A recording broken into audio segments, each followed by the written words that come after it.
만물유래는 역사문화 유래 콘텐츠 채널입니다. 좋아요 및 구독은 더욱 알찬 영상 제작에 큰 힘이 됩니다. 전설야담, 묘책으로 해결한 고부 갈등 실화, 잔치국수 유래. 조선 명종 때의 일입니다.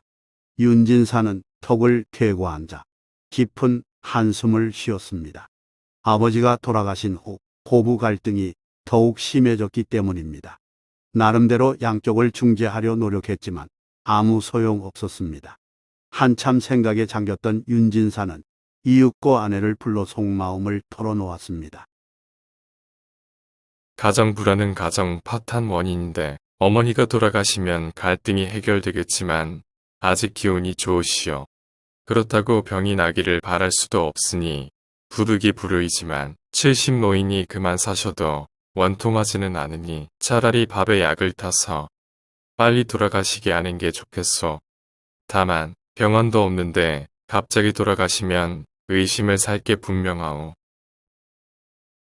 외삼촌이 와서 원님에게 검사해 보자고 할 테고 만약에 독살로 증명되면 날마다 불화하던 며느리 소행으로 여겨질 터이니 그 또한 방법은 아니오. 다행히 묘책이 있어. 당신이 한 달 동안 거짓으로 교부 행동을 하여 동네 사람들에게 며느리 효성이 소문나도록 해주시오. 그런 후 약을 타서 돌아가시게 하면 의심을 사지 않을 것이오. 윤진사는 이와 같이 말한 후 아내 이씨에게 해보겠냐고 의견을 물었습니다. 아내는 반가워하며 효성을 어떻게 보여주면 되냐고 되물었습니다. 윤진사는 지금 추수 시기이니 타작하는 집에 가서 어머니께서 요즘 입맛을 잃어 진지를 못 드시니 맛있는 반찬과 햅쌀로 지은 밥 좀 달라고 부탁하라고 말했습니다. 윤진사는 아내에게 또한 아는 집에 갔더니 반찬이 좋아서 얻어왔는데 맛있게 잡수세요 라고 어머니에게 말하면서 권하라고 일러줬습니다. 어머니가 뭔 일이냐는 표정을 지으셔도 웃으며 대하고 그렇게 하면 집집마다 당신을 효부라고 칭찬하게 될 것이라면서 한 마디 더 말했습니다.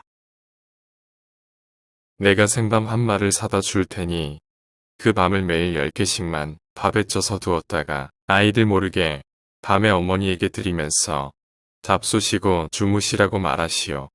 또 식전에는 일찍이 밥 숭늉을 끓여드리면서 아침이 늦겠으니 미리 잡수시라고 말하시오. 그러면 나는 만나는 친구마다 당신이 하는 일을 자랑할 것이오. 윤진사는 한 달쯤 이렇게 하면 동네 사람들과 내 주변 친구들이 모두 당신의 효성을 칭찬할 것이고 그 뒤에 어머니가 갑자기 돌아가시면 어느 누구도 당신을 의심하지 않을 것이라고 힘주어 말했습니다. 아내 이씨는 모두 듣더니 남편에게 생밤을 사오라고 말하고는 이튿날부터 계획대로 철저히 실행했습니다. 시어머니 김씨는 처음엔 며느리의 행동을 미심쩍어 했으나 효행이 일주일 넘게 계속되자 며느리를 보는 눈길을 달리했습니다. 시어머니는 간혹 며느리의 잘못을 보아도 눈 감아주었고 매번 시키던 일 중에서 자신이 할 수 있는 일은 알아서 했습니다. 며느리에게 고마운 마음이 들었기 때문입니다. 시어머니는 어느 날 동네 잔치집에 가서 국수 한 그릇을 먹지 않고 집으로 가져와서 며느리를 불러 이렇게 말했습니다. 내 생각이 나서 도저히 혼자 못 먹겠더구나. 우리 같이 먹자꾸나. 그 무렵은 밀가루가 귀한 시절이라서 밀가루로 만든 국수는 잔치 때나 맛볼 수 있는 별미였습니다. 잔치국수라는 말은 그래서 생겼습니다. 또 어느 날은 대가집에서 보내온 봉송 음식에서 귤병 한쪽을 발견하고 그걸 손에 감추었습니다. 귤병은 굴에 졸인 귤을 이르는 말입니다. 시어머니는 며느리를 불러 입을 벌리라고 하더니 손에 감추었던 귤병을 며느리 입에 얼른 넣어주었습니다. 며느리는 가장 귀한 음식이 아들이나 손자가 아닌 자신에게 돌아오자 크게 감격했습니다. 당시에는 귤이 무척 귀했고 더구나 꿀에 절인 귤병은 아무나 먹을 수 있는 음식이 아니었던 까닭입니다. 시어머니는 날씨가 싸늘해지자 밤중에 나가서 물을 끓여 놓았습니다. 식전에 아침 짓는 며느리가 추울까 싶어서 그리한 것입니다. 그런 상황에서 어느 날 윤진사가 어머니를 위해 옷감을 사왔습니다. 어머니, 옷 한 벌 지어 입으시지요. 그러나 시어머니는 방 안에서 늙은이가 아무르면 어떠냐라고 말하더니 며느리를 불러 내가에 입으라라며 옷감을 건네주었습니다. 양보를 받은 며느리는 그대로 받지 않고 노인네가 따뜻하게 입어야 한다면서 그 옷감을 시어머니의 옷으로 만들었습니다. 어느 날은 이런 일도 있었습니다.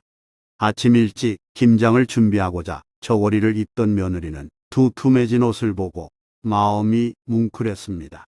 며느리가 잠든 사이에 시어머니가 자신의 저고리 솜을 꺼내어 며느리 저고리를 두툼하게 만들어 놓았음을 알았기 때문입니다. 우물에 가서 김장거리 씻을 때 추울까 싶어서 그리한 것이 틀림없었습니다. 며느리는 눈물을 퐁퐁 쏟으며 시어머니의 배려에 도없는 감사함을 느꼈습니다. 자신은 거짓으로 효성을 보였지만 시어머니는 진심으로 며느리를 사랑해 주심을 진정으로 깨달은 것입니다. 그렇게 시간이 흘러 어느덧 한 달이 지났습니다. 윤진사는 조용한 틈을 타서 아내를 불러 말했습니다. 이제 이 근방 모든 사람이 당신을 효부라고 하니 오늘 저녁 진지에 약을 타서 드립시다. 그러자 며느리 이씨는 울면서 약을 주시면 내가 먹고 죽겠소. 내가 벼락 맞아 죽을 년이고 이전의 불안은 모두 내 탓이요. 라고 말했습니다. 며느리 이씨는 더 이상 말을 하지 못하고 계속 흐느껴 울었습니다. 이에 윤진사가 아내에게 이렇게 말했습니다. 본래 부모는 자식에게 악한 데가 없는 법이요. 우리가 부모를 죽일 마음으로 잠시 동안 거짓으로 요성을 해보아도 부모님이 얼마나 착하신지 알 수 있었잖소. 우리가 계속 극진히 효도해서 자식들이 배우면 훗날 우리도 자식들의 효를 받을 것이요.